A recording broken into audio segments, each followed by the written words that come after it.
sinonimias que no nos interesa por el momento, sino las he puesto para que tengan como conocimiento. El hongo, que es el Histoplasma capsulatum, va a tener 3 variedades: la Capsulatum capsulatum, la Duboisi y el Faximilis. Son formas que tienen diferentes estadios dependiendo del estado ambiental. Si es que el estado ambiental es favorable, va a proliferar las cifras, las colillas, pero si el estado ambiental es adverso, se van a formar lo que son las pequeñas colillas. En el continente tenemos 2 grupos, el grupo A y el grupo B de Latinoamérica, que son los que van a causar principalmente las enfermedades de histoplasmosis. La fase micelial que habíamos dicho, con microconidias y macroconidias, prolifera en ambientes adecuados con una temperatura de 28 grados. La forma infectante viene a ser la microconidia, que es la que va a poder flotar en el aire y va a poder transmitirse, mientras las macroconidias generalmente, debido a su peso, van a caer fácilmente a la superficie del suelo y van a ser poco infectantes. Pero si la temperatura se eleva alrededor de 37, que es la temperatura que nosotros tenemos, ese ambiente es hostil para este hongo y va a formar las levaduras. En los tejidos, las levaduras se ven de tipo ovalada, son intracelulares, generalmente están dentro de los macrófagos o las células gigantes, raras veces se ven en los polimorfos nucleares. La distribución de esta enfermedad es mundial y se localiza sobre todo en zonas tropicales o húmedas. En el hábitat natural se encuentra en los criaderos de pollo o de aves, en las cavernas donde hay murciélagos.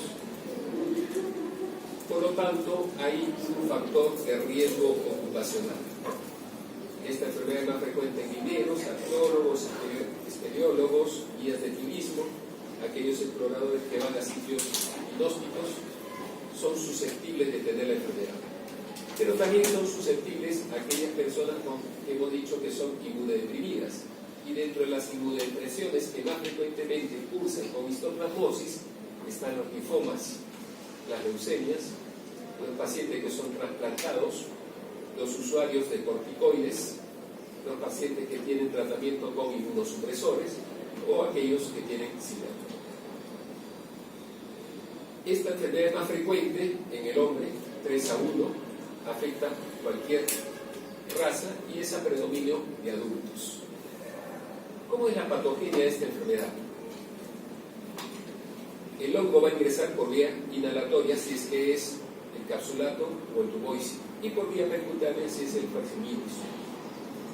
La hipersensibilidad es de tipo retardada para los antígenos del histoplasma y ocurre a las 3 o 6 semanas de exposición. Una vez que el paciente ha inhalado, nos interesa la variedad capsulatum, las microconidias van a germinar y van a formar las levaduras dependiendo de la cantidad de fierro y calcio que haya en los macrófagos. Se van a localizar sobre todo, debido a que es inhalado, en los alveolos pulmonares, es decir, los macrófagos que están en el pulmón. Una vez que están dentro del pulmón y comienzan a proliferar, como hemos mencionado minutos atrás, van a viajar a través del conducto torácico o la vía linfática. Si es a través del conducto torácico, van a llegar al torrente sanguíneo y van a infectar cualquier órgano. Si es a través de la vía linfática, es a través del sistema RES, es decir, van a infectar ganglios, ya sea del ilio o del mediastino del pulmón.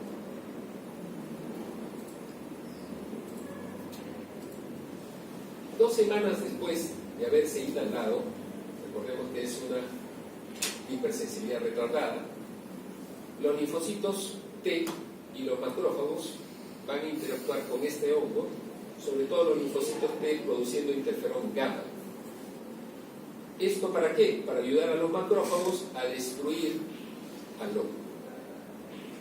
También en el proceso puede intervenir el factor de necrosis tumoral alfa y la interleuquina 12.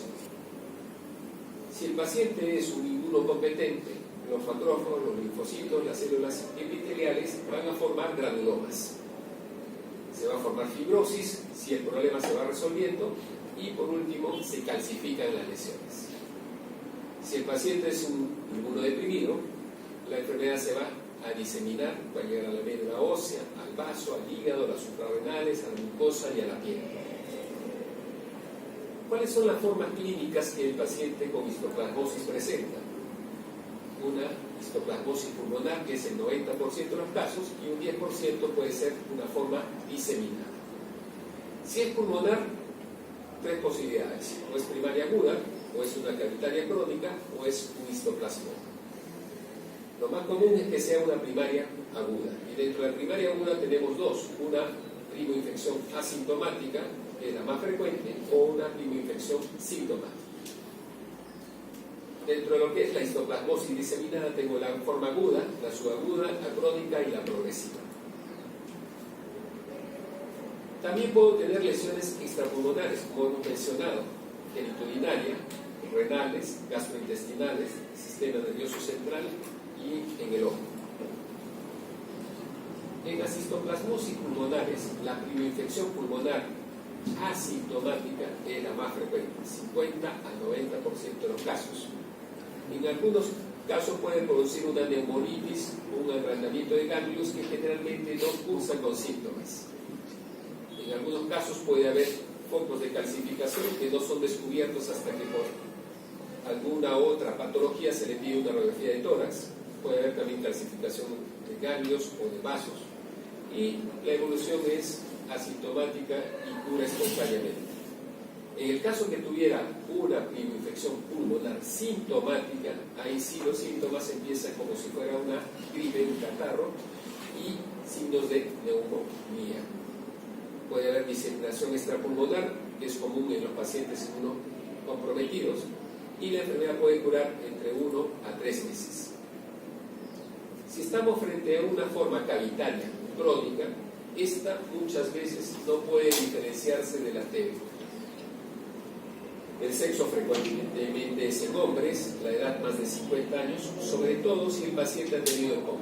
Recuerden que el EPOC va a originar una alteración de la estructura pulmonar, una alteración arquitectónica de esta, y lo cual va a conferir que el germen, perdón, que en este caso el hongo no pueda ser expulsado por las vías naturales normales. En consecuencia, va a evolucionar a una infección que va a dañar más aún el sistema arquitectónico del pulmón, produciendo más lesiones y produciendo las cavitaciones. Las manifestaciones clínicas son muy similares a las que un paciente con tuberculosis tiene: tos, expectoración turbulenta, hemoptisis, disnea, febrícula vespertina, astenia, anorexia, pérdida de peso, lo mismo que un paciente con tuberculosis. La otra forma pulmonar es la histoplasmoma. Cuando un paciente inmunocompetente ha logrado contener al hongo, se va a formar, así como en el caso de la tuberculosis, que forma tuberculomas, va a formar un histoplasmoma, es decir, una masa fibrosa que va a crecer paulatinamente y que se desarrolla básicamente alrededor de un foco que se ha curado. Dentro de su fase activa, este histoplasmoma tiene un tamaño entre 2 a 4 milímetros, pero puede crecer de 1 a 2 milímetros por año. Y el tamaño que puede llegar es de 3 a 4 centímetros, generalmente en un periodo prolongado de tiempo que es entre 10 y 20 años. Cuando se cura este histoplasmoma, se va a encapsular, fibrosar y por último se va a calcificar. La histoplasmosis diseminada es frecuente en los pacientes inmunodeprimidos, en los niños, en los ancianos, en enfermos que tienen deficiencias inmunológicas, en pacientes que tienen SIDA, leucemia o linfomas. Dentro de las formas diseminadas está la aguda, que es mucho más frecuente en niños y jóvenes. Aquí hay hepatomegalia, linfadenopatías, a veces pueden presentarse ulceraciones orofaringeas. Los cuadros meningios son raros.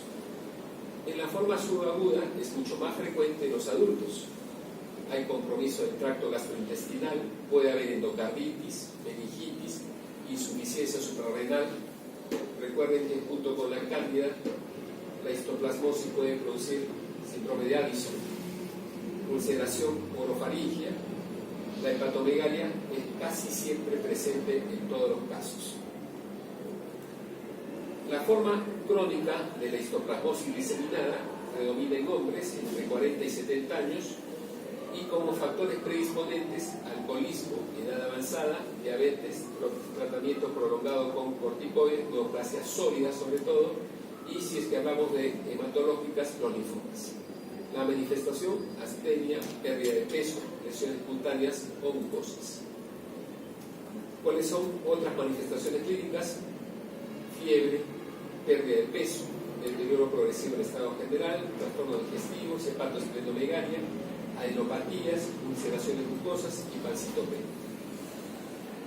Las lesiones cutáneas generalmente son múltiples, son pequeñas, de forma redondeadas, como pápulas de color rojo violáceo que miden más o menos de 2 a 5 milímetros.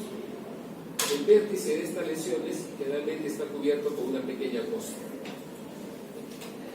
El 90% de las lesiones son monomórficas, es decir, más o menos tienen el mismo tamaño y la misma forma. Algunas pueden ser ulceradas, otras pueden ser úlcero-vegetales.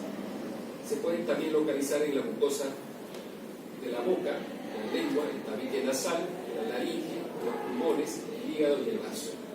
Y por último tenemos la histoplasmosis progresiva, que ocurre en pacientes inmunocomprometidos, incluyendo los pacientes que tienen SIDA, y presenta hepatomegalia, compromiso pulmonar, esplenomegalia, pérdida de peso. Dentro de las formas extrapulmonares, el genito urinario son poco frecuentes, son parte muchas veces de enfermedades sistémicas. Puede haber úlceras mucocutáneas en el pene, en los labios de la vulva. Puede haber infecciones prostáticas que son asintomáticas, muchas veces de ellas, y algunos pueden tener signos de prostatitis aguda o crónica. En los riñones generalmente produce hematuria, proteinuria, insuficiencia renal, y se manifiesta sobre todo en pacientes que han sido trasplantados. En la histoplasmosis gastrointestinal hay granulomas o úlceras en el sistema nervioso central. Puede haber meningitis en los pacientes que tienen SIDA, sobre todo, o en enfermedades diseminadas. En algunos casos puede ser asintomática o incluso puede ser crónica. Y en histoplasmosis ocular tenemos que la diseminación hematógena es la que va a llevar al hongo al ojo, y lo que va a producir es granulomas, perdiendo la visión en muchos casos. Esta pérdida visual demora a veces años en producirse. El diagnóstico se hace a base del hemograma, que tenemos una anemia, fosfatasa alcalina elevada. El examen directo de esputo muestra una sensibilidad del 40%, el cultivo es positivo del 50%, la fijación del complemento del 70-90%, los anticuerpos anti-M es el 100% y el antígeno sérico y urinario el 15%. En la radiografía de tórax tenemos los histoplasmomas, tenemos cavitaciones o tenemos cicatrices fibrosas. Nuevamente, los pulmones pueden parecer de un paciente con tuberculosis. Los métodos directos, el examen directo, los cultivos y las pruebas moleculares. Los indirectos, las pruebas inmunológicas. En el examen directo se pinta con OH, ¿no? Generalmente es negativo en esto. La coloración de Kienza me sirve para ver las levaduras, también me sirve para ver los macrófagos. ¿Qué muestras puedo utilizar para hacer la punción? El esputo, el lavado bronquial, la punción de la médula ósea, muestras hepáticas o esplénicas, la sangre, líquido cefalorraquídeo o alguna otra biopsia. Los cultivos, que en realidad es el gol estándar para determinar el hongo, utilizan generalmente el agar glucosado como principal medio de cultivo. Hay otros métodos directos que no se utilizan mucho y que generalmente son más para investigación y que tienen que ver con la tipificación molecular. Esto desde el punto de vista clínico no se utiliza mucho, pero para que sepan, sondas de electroforesis del campo de polimorfismo de longitud de fragmentos de restricción. secuenciación, polimorfismo de ADN amplificado al azar y la secuenciación del ADN. De los métodos indirectos, ¿qué es lo que nos interesa? Nos interesan 4: la inmunoprecipitación de anticuerpos, la detección del antígeno en suelo y orina, la fijación del complemento y la intradermorreacción con histoplasmina. Dentro de los métodos indirectos, los anticuerpos fijadores de complemento es diagnóstico si sobrepasa 1 en 8, pero si la dilución es mayor de 1 en 32, significa que esa infección puede estar activa. 1 en 8 lo único que me dice es que ese paciente ha estado en contacto con el histoplasma, pero 1 en 32 me dice que está activo esa enfermedad.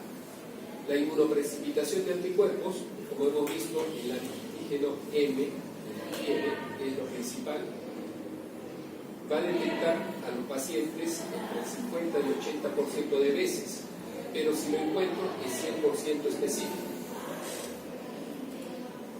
La detección de antígeno en suero y en orina son útiles en pacientes que son inmunocomprometidos. En estos pacientes generalmente se puede ver en el 68% si es que la histoplasmosis es diseminada, progresiva y aguda.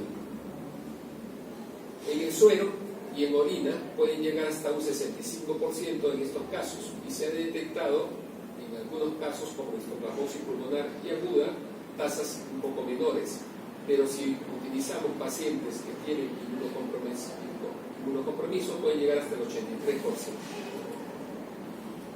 La intradermorreacción con histoplasmina, al igual que en el caso de la tuberculosis o de la lepra, también puede utilizar intradermorreacción. Se utiliza un antígeno de histoplasmina a una dilución de 1 en 100 o 1 en 1000 y es positivo. Se forma la pápula entre los 7 y 10 días después de la inyección. Muchas veces esta intradermorreacción puede ser duradera, puede incluso permanecer años. Entre el 80 y el 85% de los pacientes inmunocompetentes producen una respuesta positiva a la intradermorreacción si están en zonas donde es endémico esta micosis. Los exámenes de laboratorio, básicamente el hemograma, habíamos mencionado que puede haber una anemia. Esta es básicamente presente en la histoplasmosis pulmonar crónica, pero también puede presentarse pancitopenia en la histoplasmosis crónica, en la progresiva y en la diseminada. Y en la histoplasmosis diseminada progresiva, la pancitopenia se asocia con una disminución del recuento de plaquetas que puede llegar a 70. La fosfatasa alcalina están elevados, sobre todo en la histoplasmosis diseminada y en la pulmonar crónica. El DHL, el lactato de deshidrogenasa, también puede estar elevada, sobre todo en pacientes que tienen SIDA e histoplasmosis diseminada. ¿Cuál es el tratamiento? De la forma aguda, en los casos leves hay que estar monitorizándole. Si los síntomas son muy prolongados, más de 4 semanas o con afectación pulmonar, se da intracorazón. Si la infección es severa, anfotericina con metilprednisolona para disminuir la reacción antígeno-anticuerpo que produce la destrucción de estos hongos. Una vez que he utilizado anfotericina por 1 a 2 semanas, se puede pasar a intraconazol y continuar por un lapso de 1 año. En la histoplasmosis pulmonar crónica es fatal si es que el tratamiento no es rápido. Se dice que el 50% de los pacientes mueren sin tratamiento y solo un 28% de los pacientes que sí reciben tratamiento. A pesar de que es alto la proporción, es significativamente mejor manejar al paciente en forma rápida y oportuna. Los pacientes que tienen lesiones cavitarias deben ser manejados con intraconazol por 1 año. Las cavitaciones pueden persistir a pesar de los múltiples cursos de tratamiento, y esto muchas veces justifica el tratamiento quirúrgico para que esa secuela cavitaria no sirva para formación de abscesos cuando tengan infección por otros gérmenes. Dentro de lo que es la histoplasmosis diseminada, si es aguda, puede utilizar intraconazol, anfotericin B o ketoconazol. Si Si es diseminada su aguda, itraconazol, anfotericina. Y si es crónica, anfotericina. En las histoplasmosis extrapulmonares, si es progresiva diseminada con compromiso benigno, la terapia debe iniciarse lo más rápido posible. Si es un paciente que tiene derrames pleurales graves, aparte del tratamiento convencional, tengo que hacer toracocentesis para evitar el compromiso pulmonar y la difusión de oxígeno. En pacientes que tienen taponamiento pericárdico, se indica pericardiocentesis aparte del tratamiento.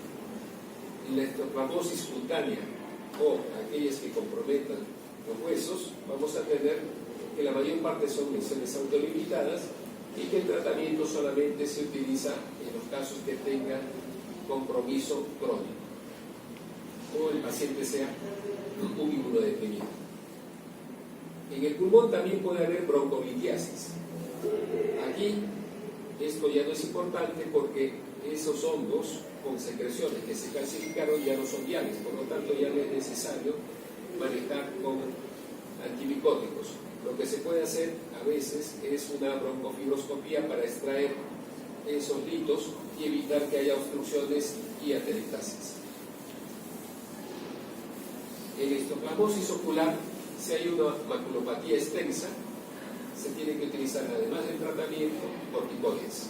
Si hay coroiditis o formación de neovasos, láser.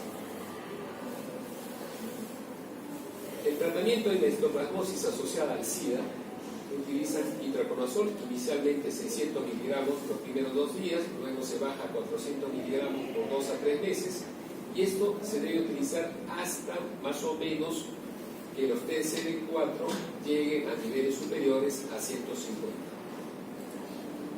Si el paciente no puede recibir itraconazol, utilizar anfotericina.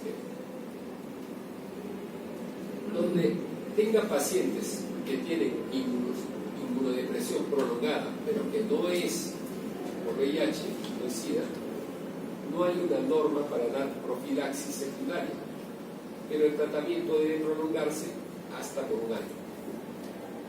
El pronóstico generalmente es benigno. En la forma pulmonar aguda, casi cura siempre sola.